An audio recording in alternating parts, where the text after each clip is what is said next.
Ladies and gentlemen from the 519, we are bringing you the Stephanie Stevens Show. Woo! That's right. With today's guests, entertainer Father Three Fontaine. Woohoo! Queen of Spadina, Carla James. Indigenous community activist, Paige White Way. And bringing the Barbados is Sweet Pea. Now here is your hostess with the mostest, the one, the only, Stephanie Stevens. Hello, everyone. Hello. How you guys doing today? Here we are at the 519 Community Center. I am Stephanie Stevens. I am your host for this 1 hour show for the Stephanie Stevens Show. Tonight we have Girl Talk, and we have some of the most fabulous girls in the audience tonight from a diverse community, and we're going to sit down and talk to them tonight all about life right here on the Stephanie Stevens Show. Thank you guys so much for tuning in. My first guest for tonight is entertainer, father of three. Please welcome to the stage the one and only Fontaine. Woohoo! The Queen of Spadina. This is Carla James. Woo! Hey kids! All the way from Barbados, this is Sweet Pea. Woohoo! Community activist and socialite, the one and only Paige Whiteway. Woohoo! Fabulous.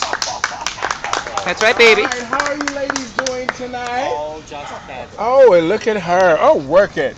Well, today, girls, how's everybody doing? Fabulous. Wonderful. How's the audience?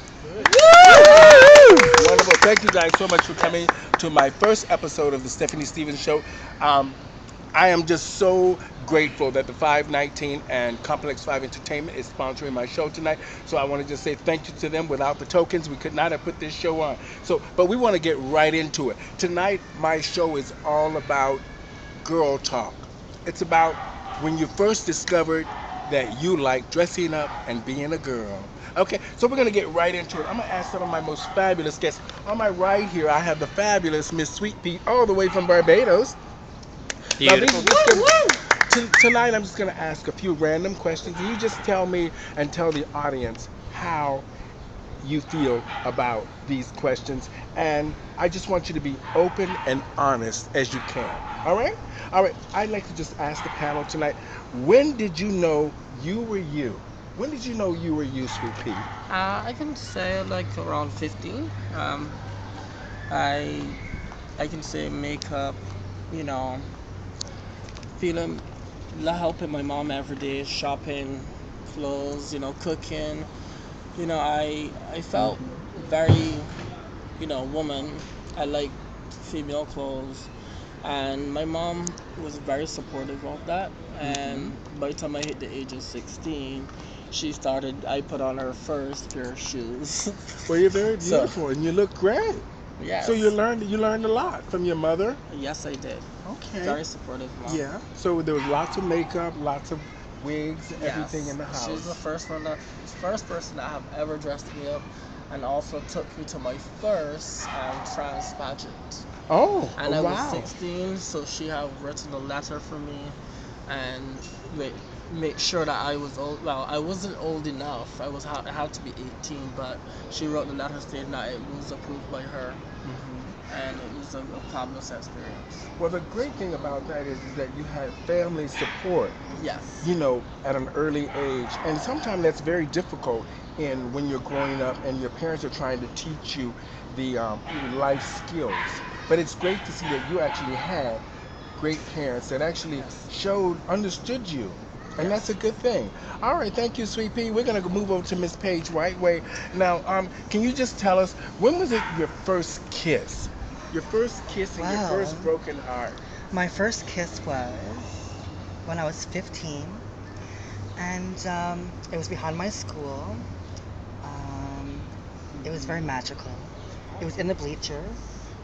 I was very innocent back then, if you can believe that.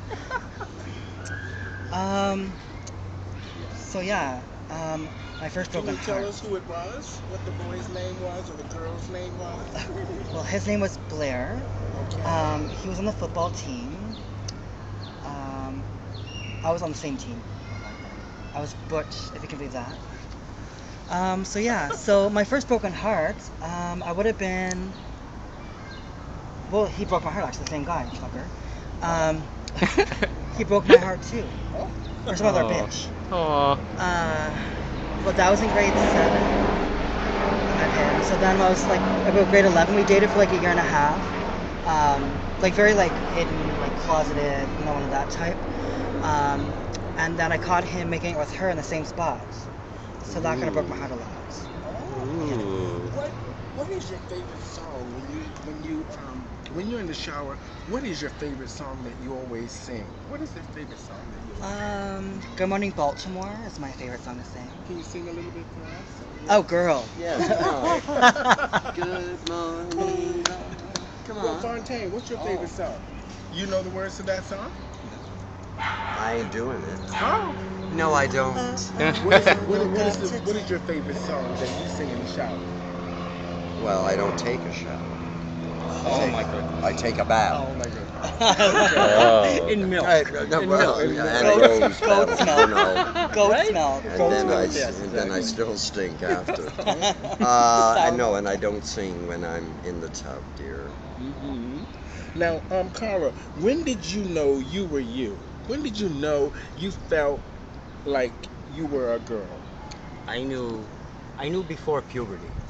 I knew before puberty, and when I got into my teens, it was like, yeah, I know this for sure, and I had it all mapped out. I'm from the East Coast, and it's a very different place, and it was a very different time because this was the '70s, and it was a very sort of racist, homophobic environment, and so like if you came out, you had to leave, or you'd be,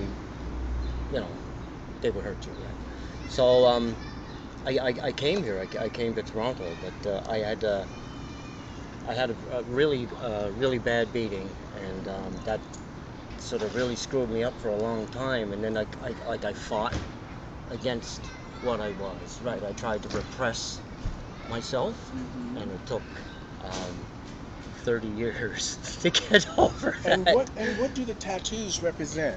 What do the tattoos represent? They all represent something. These Okay. ones, yeah, these are tiger lilies. These are my mama's favorite, right? Okay. And we dug up a bunch of them on the ditch one time. So you were close to your mom? Oh yes, oh Okay. yes, oh like that. Was your father around? Yeah. Okay. Now, when did you start actually dressing? Oh, 7. Okay. So did you play in your mama's clothes? Oh and your sister's yes, clothes? oh Yeah? yes. Well- She's the same size as me, right? Oh, Like we're okay. like, yeah. Well, that's amazing. So now, did you have any brothers or sisters? I have 2 younger sisters. And did they look? How did they deal with you transitioning? How did they deal with that? They're really supportive. They're Mhm. really supportive. They were kind of like really excited actually. It's like, oh my god, this kind of stuff, right? No, they're really cool. They're Mhm. really cool. Well, My wonderful. baby sister calls me Carla because I don't know. La. Well, that's so much like it's great that you actually had that family Oh. little bond that you had Yes. going there. It's like Sweet Pea from Yes. Barbados. She actually had that motherly love that understood her. You have people in your family that understand you. Sometimes it's very difficult to find that. Yes. For me, myself, my parents were Christians, but they were very supportive of me. But the one thing we never talked about sexuality in our house ever. So they never talked about gay or any of those kind of things. My family, I think they actually knew that I was me. But they didn't want. My parents were very loving. They didn't want to hurt us. Yeah. So I think that when you have parents when you're young that embrace you for whatever they see in you, because they see you being you the Yes, way they you do. are now. Yes, They do. act different when they see the actual outcome of it. Because sometimes when you look really good, it's threatening in a sense of, oh my God, I don't know this person.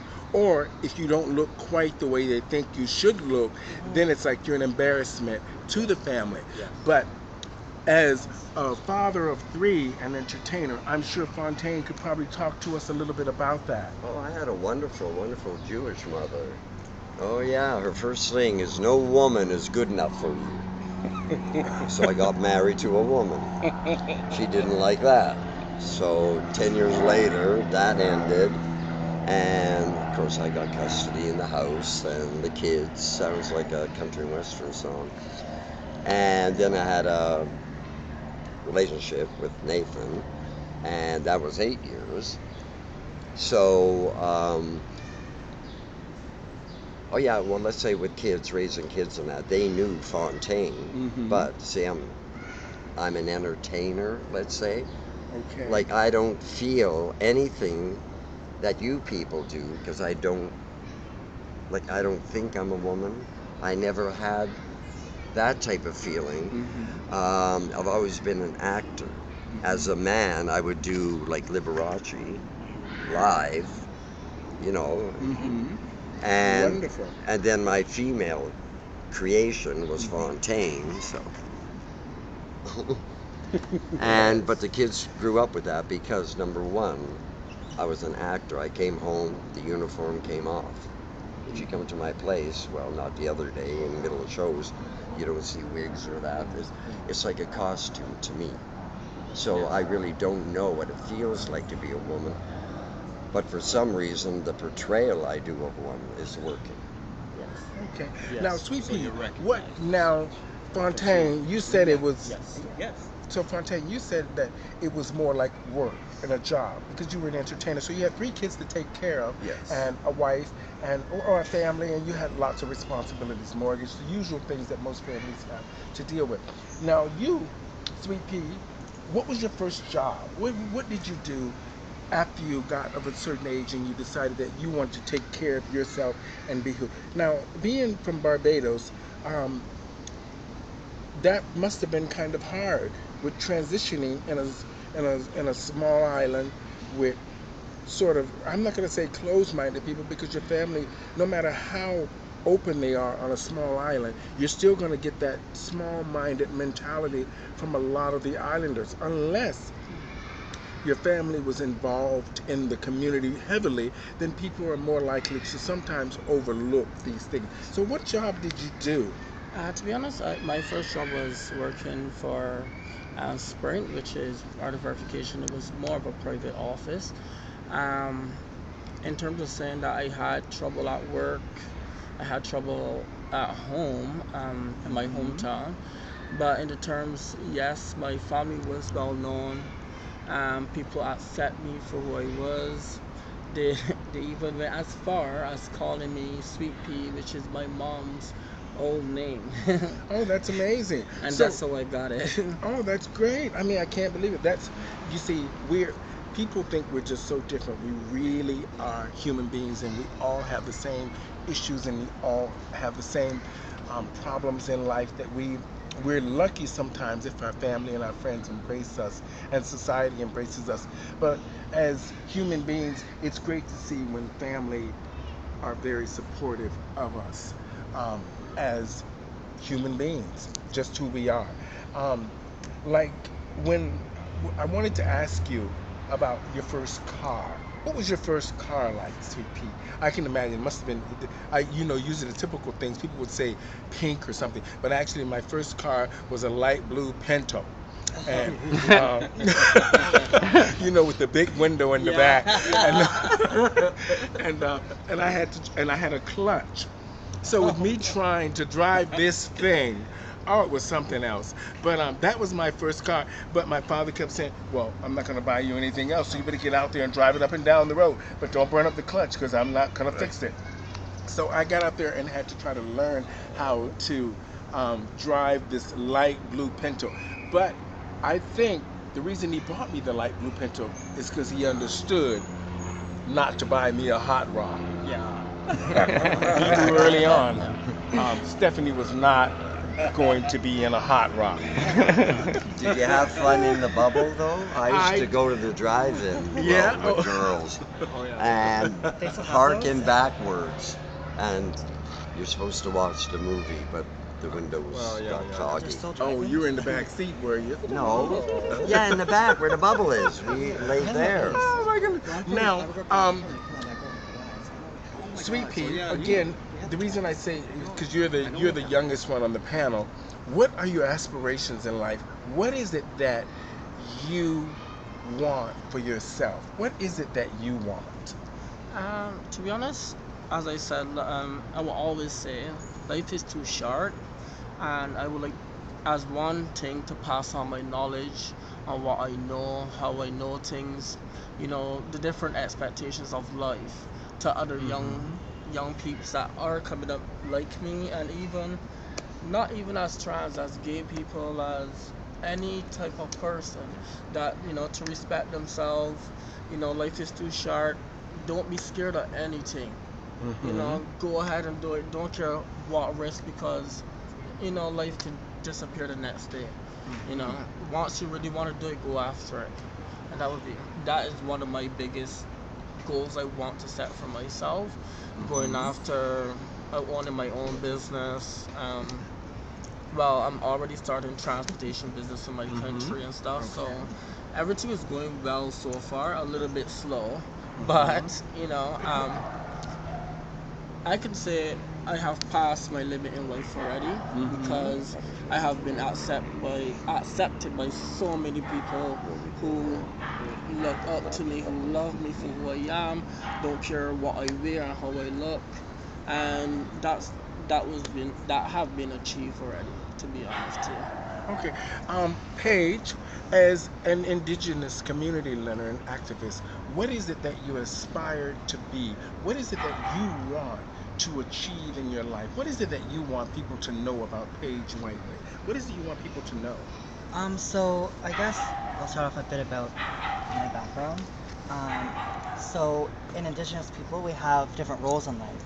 So to me, being two-spirit, it's different than being transgendered or gay or lesbian, because gay, lesbian, bi, trans is a Western term on gender and sexuality. Two-spirit is a term for cultural identity, right? So my upbringing was different than most people because we were very accepted for being that cultural way. So part of my, besides being an activist, part of my role in society or in my people is I'm a medicine person and a healer. What I aspire to is to be a better person, a better healer. So part of that is doing our cultural aspects, right? So next year I was called to do a sunrise ceremony, which is something that I've always wanted to do. In a short nutshell, we go for 7 days fasting in the woods, and we're pierced 12 times to our back, and we're tied to the tree, and we dance for 7 days. So that's something that I've always I always wanted to do, was to heal my community at a large mass. So that's something that I'll be doing next year. So that's something that I've always aspired to do. What I want to leave behind is teachings. I want the younger two-spirit youth coming up to understand that there is more than life than, because right now there's a lot of suicide happening in our communities when it comes to Indigenous people. We just lost 17 youth in the last 2 weeks to suicide, right? So I think it's really important when we are Indigenous and being very oppressed in a large city of different cultural background. It's really important that these youth understand that our culture is very strong, our language is very strong. So leaving that legacy behind of strength and unity and diversity, so that they're able to understand that there's more, and they can pass that on. Wonderful. That's a great message. It's something great to aspire to be. Now, Fontaine, we talked about you being an entertainer and a father of three. When did you have to get any extra jobs to take care of the family and take care of the entertainer part, or did the entertainer take care of the family? Was that the No, income? I was a funeral director 15 years, so Okay. I do a show till 2 in the morning, go home, be at work at 7 in the morning. And so, no, I was a funeral full-time manager, and my drag paid for my drag. Like, my drag didn't feed my children. I made sure if I got a new gown, I saved up for it out of Yes. I didn't take it out It was a of that. separate. And we always lived properly with an apartment with a swimming pool. they lived in, or maybe in a Jewish area, you know, like, and yeah, nothing different that way. Carla, now growing up in a small town, and you wanted to be on your own and do things on your own, what was your first apartment like? What was that like? Yeah. The first place, it was actually my first apartment was on Young and St. Clair, and it was 32nd floor. And it was like cardboard boxes for furniture and stuff, you know. It was that kind of thing. Right? You slowly but surely furnish the apartment, you know, like for the heavy pickup, just the stuff you find on the sidewalk, right? You just pick it I've up been there. and take it home. Eventually, right, you have an apartment full. So, Sweet Pea, what's your favorite song that you like to sing in the shower? Like, what's your favorite music? I will say Diamonds by Rihanna. Yeah, Shine bright things like that a get you diamond. going. Yeah, that's great. Yeah. Yeah, that always give me sparkles. Yeah. What about you, Paige? My favorite song? Mm-hmm. Good Morning Baltimore. Of course. Wonderful. Hairspray. And Love it. you, Carrie? What? You gotta have a favorite Yeah, song. I do. One that I sing in the shower is Child, things are gonna get better Oh, now. that's Yeah. good. Yeah, That's great. I That's love a good it. song. And what Yeah. about you, Fontaine? Oh, Could I you do have an entertain us with your Nagila, song? okay, until the neighbors knock on the door and join in.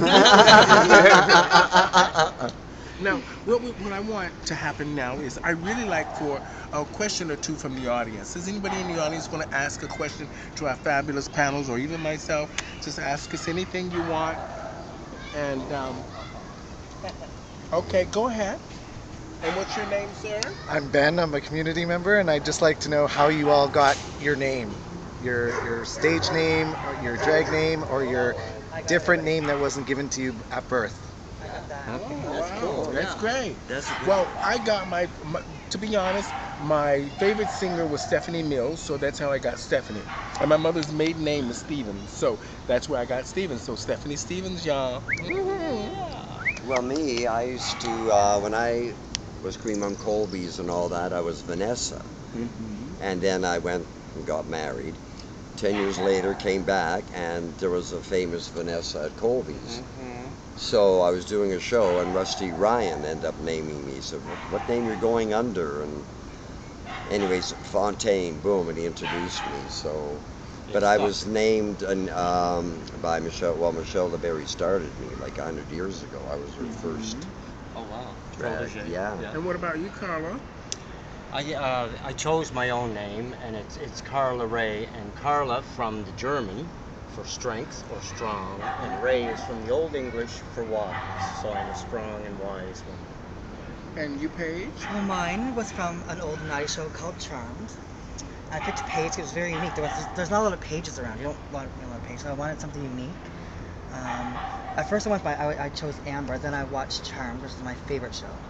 And Paige is my favorite character, so I took Paige on, and that was like over like 11 years ago, 12 years ago. So that name's kind of stuck with me, and I like it because it's very unique. You don't meet a lot of Pages. But it suits you though too. Like Yes. yeah, it's- Wonderful. It's a beautiful name. Yeah. Now, Sweet Pea, you said you took your name because of your mother. Yes. And so that's amazing.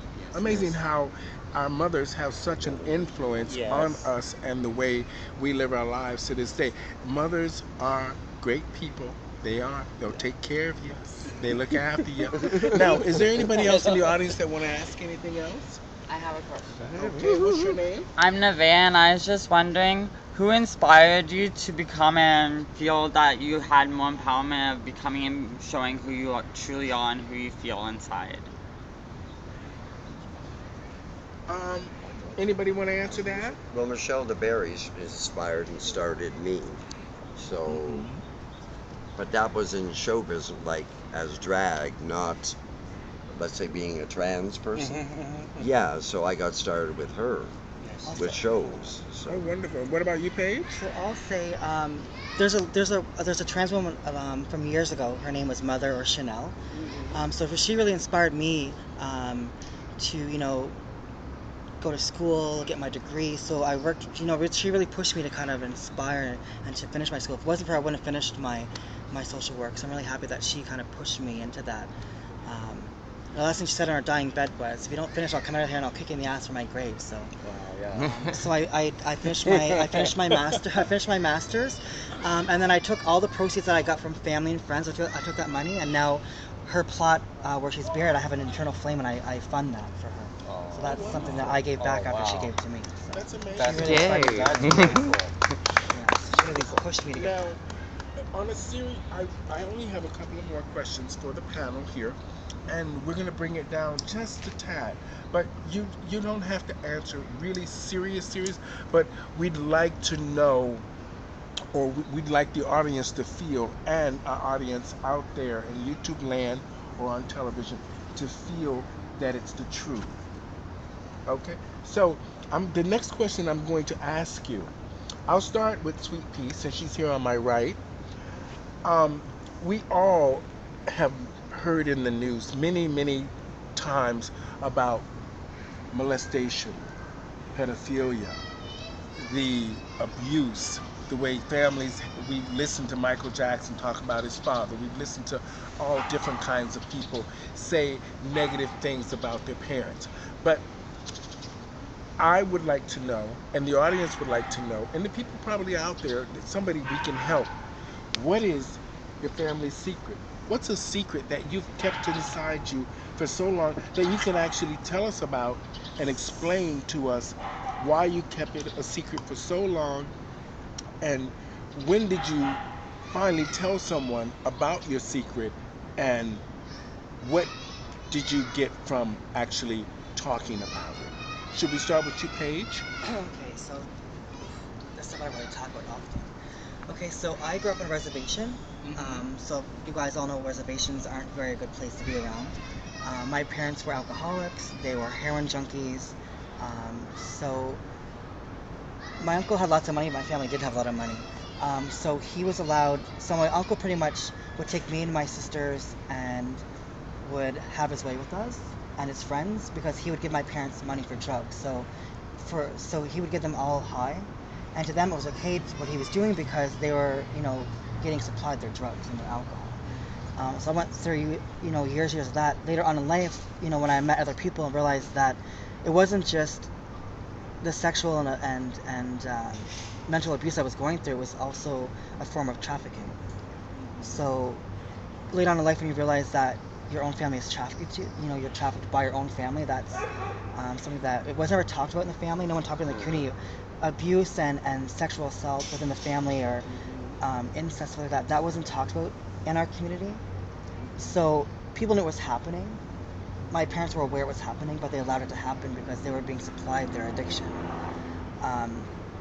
So even though my uncle is gone and passed on, I still don't have that strong connection with the family. Even though that my parents are clean, I still don't have that that trust. I don't have that, acceptance or forgiveness. I was told by an elder later on that you can accept that they did it out of sickness, but forgiveness may never come. So that's where I stand with that. So that's kind of a little bit me growing up, and I dealt with a lot of different kind of abuses. They were heavy alcoholics. I used to have to take my sisters and hide them so that we wouldn't get beaten and scarred. So did you end up seeing a therapist or a doctor? So we don't, in indigenous culture, like people, we don't believe in psychiatrists and medications. We believe in healers and elders and our own medicines. So I brought medicine here. So one of our medicines is sage. So sage is really strong for us. So that was a really big outlet for me, was going to sweat lodges and visioning and my medicines. So that kind of brought me out of that darkness. Okay. And maybe think things differently. Because I came out when I first came out, I was very, very angry. Even though I'm half indigenous, I came here very angry. Hating the world, hating European, because that's how we're raised. We're raised to hate people that are white. Like, that's how we're raised. You know what I mean? In my family, right? So I had to really come here and really open up my eyes and experiences, because I was in a dark place leaving there. Because I was still very, very scarred. of, all the damage I've went through, sexually, physically, mentally, emotionally, all the aspects of our medicine wheel. I went through those my whole life. But not till you leave, and then you look back and realize that these things affect us as we get on. And it's not just what our family does, it's intergenerational trauma that happens too, right? So we're carrying a lot on our backs all the time. So it's easy to put on that brave face to the community all the time. But out of all of this, I suffered from really bad depression, which people don't know about unless you're a close friend. I don't talk about it, right? But these are things that I think that kind of triggered all this depression, was all these things, triggering. When I see people fighting, it's a trigger because I remember that all this stuff that I've had to go through, and see my mom get from my dad, and he allowed a lot of rape to happen in our family, right? So this is gonna be a lifelong journey for me. And for me, every time I cope with it and I deal with it and I accept it, I take one more veil off so I can see things more clearly. Wonderful. Right? So it's great that you I like that. That was amazing. Because each time we're assaulted, each time we go through abuse, there's that veil put on. And we have to release all those veils in life to see, so we can clear through it, right? And that's something that I. What about you, Fontaine? Can you do? I mean, I understand that you're a father of 3. Well, okay, let's go to my father. You want a family secret? There you go. We weren't talking for like about 20 years, my father, until he died anyway. We didn't, louder? Oh. We didn't talk. Anyway, when I got married, right, we had a photographer take our pictures, and of course, a week later, you pick them up at the studio. So, my wife and I, we go to pick up our wedding pictures, and we give the name, and and they pull them out, and they give them to us. So we thought, let's look at them, So I'm opening them up. It wasn't my wedding pictures, my father's wedding pictures.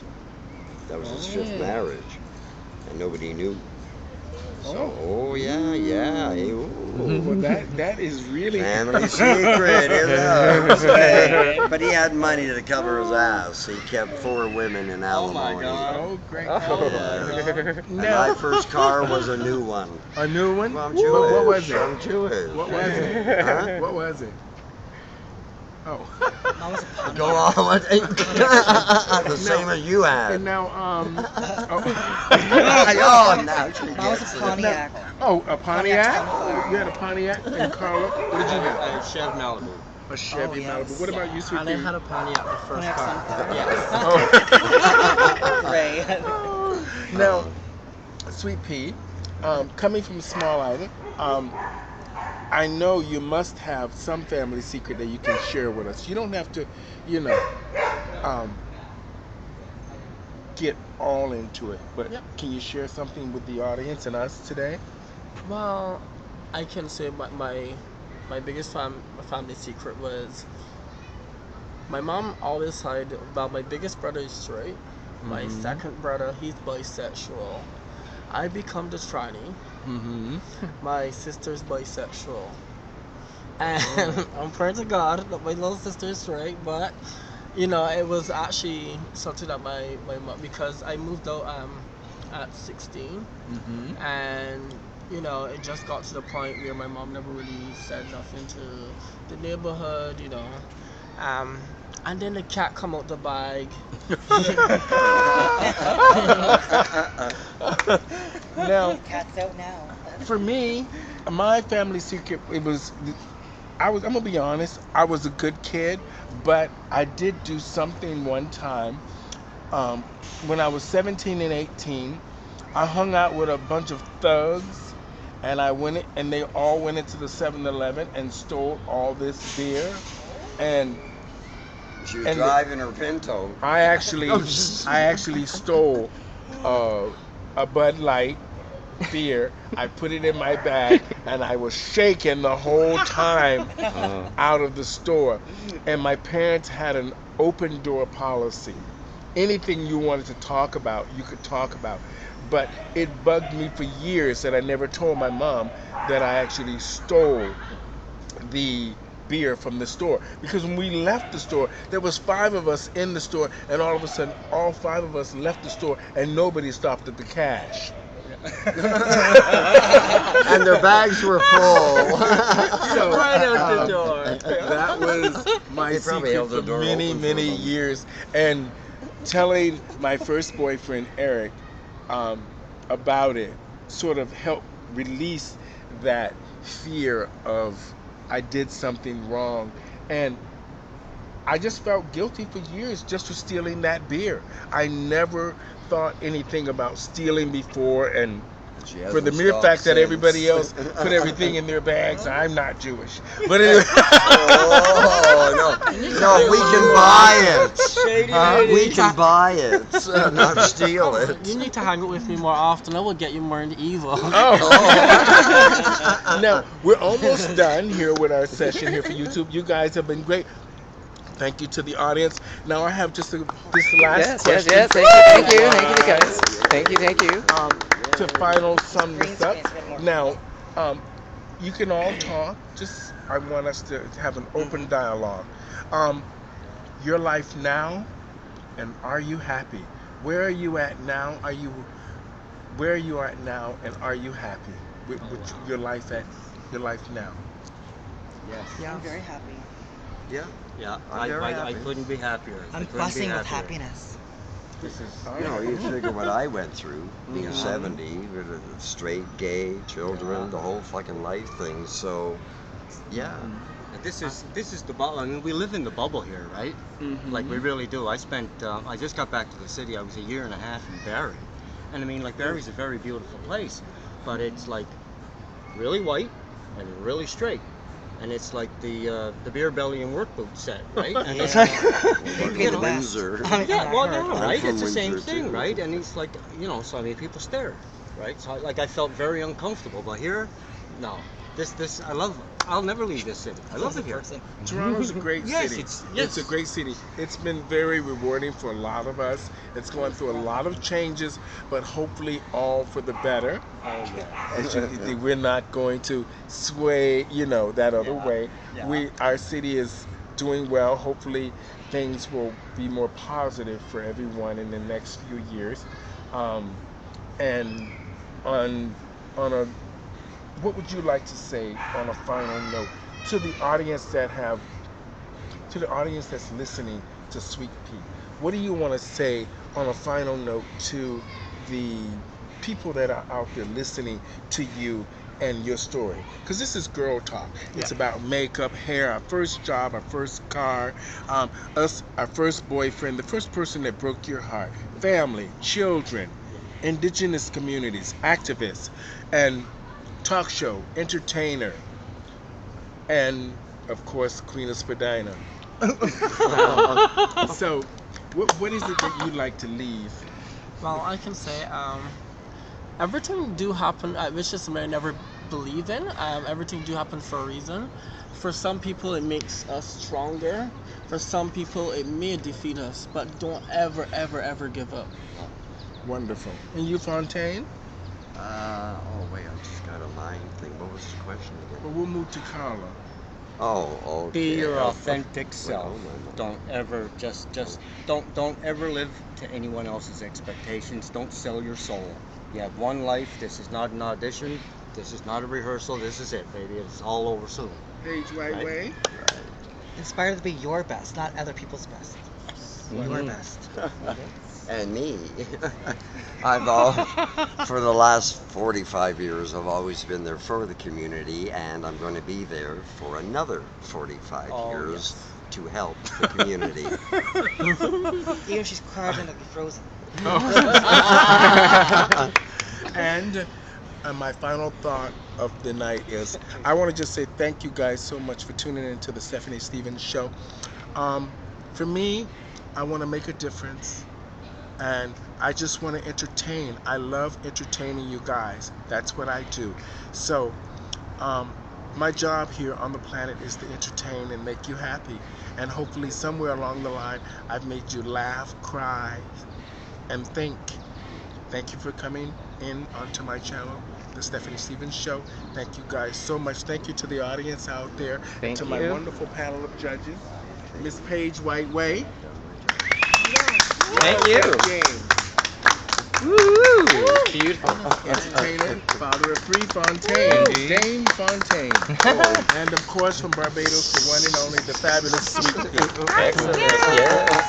Thank you. I want to thank my sponsors, Complex 5 Entertainment and the 519 Community Center, and to my cameraman, Adam, for making us all look fabulous. Thank you all so much. Thank you, everybody, and good night. You get a car, and you get a car, and you get a car. Yay! Thanks, everybody. Yay for Adam. Thank Oh, you. and Thank you. Well, we can keep we editing this. So if you want to ask something, Adam, No, come in. I wanted to